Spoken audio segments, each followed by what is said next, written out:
Hey guys, Mr.P-Lay here on the P-Lay Show. Let's check out the second half of my PS2 collection.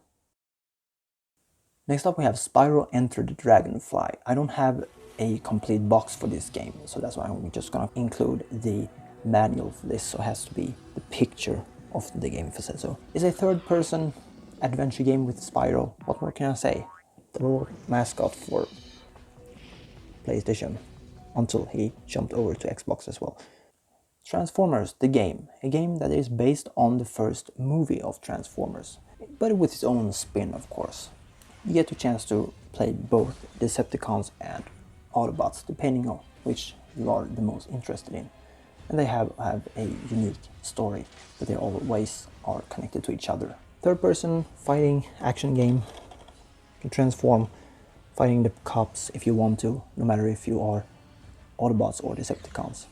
The voice acting is very good, and the graphics they are not the best, but if you get the PS3 version, it's looking a lot better, I gotta say that. Next up here we have Free Running. Maybe you're not familiar with this game. I'm not as well. It's a very difficult game, I gotta say that, because now when you're thinking free running, you're thinking running and doing tricks all over the place, but it's not that simple. You have to do a button combination really fast, and you have to remember it to be able to do tricks to get points. So I haven't played a lot of this. It's mediocre at best, if I say so. It looks cool, but it's not as good as you think. Digimon RA2. Now, I had this one as a kid a long time ago. Then I sold it, and then for just a few years ago I bought it back. But you get a chance to play different Digimons, and you can Digi-evolve into other bigger forms and battle each other. Think Super Smash Bros. But with Digimon. You can do massive attacks, so it's very funny there.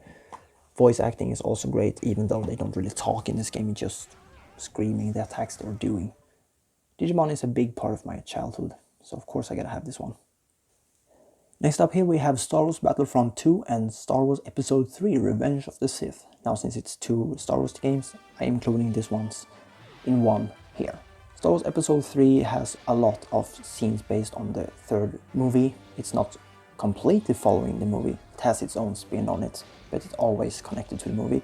And the voice acting is great, it's very fun, it's a beat-em-up game basically, with lightsabers. And Star Wars Battlefront 2, well, it's Star Wars Battlefront. You're running around as clones or Jedis, depending on how you play. This was very fun to play probably back in the days when you could play multiplayer with online. And you can play two-player on both of these actually. This one only has two-player in dueling, which means you challenging your friend. No, actually, you can play created stages for two players, but there are not many. The voice acting are fantastic in this one. In this one, there's not a lot of voice acting at all. Next up here, Robot Wars Arenas of Destruction. As a kid, I absolutely loved Robot Wars, so I needed to have this game as soon as I could see it was available to buy. Well, I didn't bought it the day one, but I wasn't up to games when I was a kid that much. It's basically Robot War Simulator. You're building your own robot and you're fighting against the computer. It's weird, but it's fun in one way. The house robots are insane. You don't want to mess with them.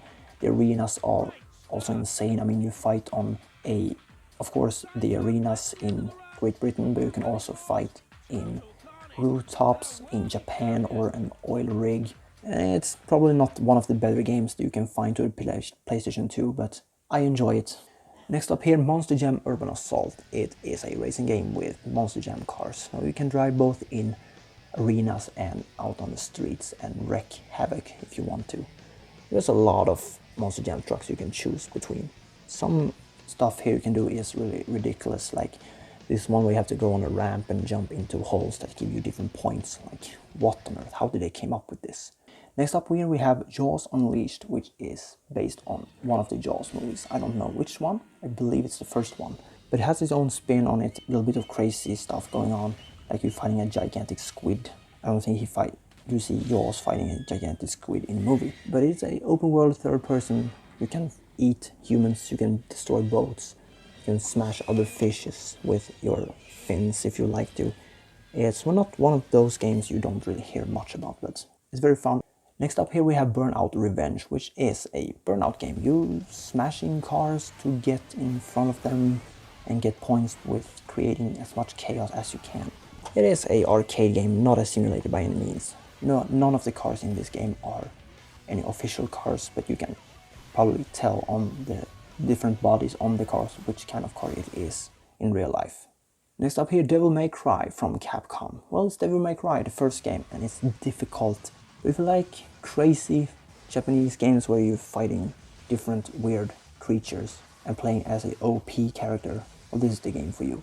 I like how the game gives you unlimited ammo, where you can choose to use and shoot enemies. And of course you can slice enemies with your sword and become a demon yourself. Next up here we have God of War. Well, it's God of War, the first game. You're playing as Kratos fighting against the Greek gods that you're not friends with, if I say so. And it's a very bloody and gory fighting game. I really enjoy these old God of War games compared to the newer ones. Well, they are good in one way, they have better story, but this one has better gameplay if you ask me. Next up here, MX vs ATV Unleashed. Well, it's a racing game where you're playing as different vehicles, ATVs, motocross, monster truck, golf carts for some reason, and planes. There are a lot of stuff you can play in this game, I gotta say that. It's very difficult though. I haven't really tried to play the campaign mode in this one. I only played the sandbox mode where you drive around the open areas and just doing stunts and everything. You can do lots of tricks with motocross and ATVs. I like that. You can play multiplayer as well. Next up here, Tekken 5. Well, it's basically a fighting game. Well, you probably know what Tekken is. Very fast fighting game. I'm not a huge Tekken fan, but I played Tekken as a kid and I really enjoyed it. But it's very difficult. I'm not a fighting game guy at all. I don't like remembering a lot of button combination. I just spamming button combinations and hopefully something happens, and most of the time I succeed with what I want. And this has a kind of arcade campaign where you play as the Devil Jin or Jin, so you can unlock Devil Jin in that way, but you can unlock him in another way. I really like this one. Last up we have the Holy Grail in my PS2 collection. Now what is this, you might ask? Well, it is the demo disc for PlayStation 2 that contains a lot of different demos of different games. You can see some of them in here. So I really enjoy this one. You play different demos of different games. Probably some I have, probably some I don't. It's really fun to have this one. I found it in a closet for not a long time ago and thought I needed to save this disc from being destroyed forever. But yeah, the demo disc.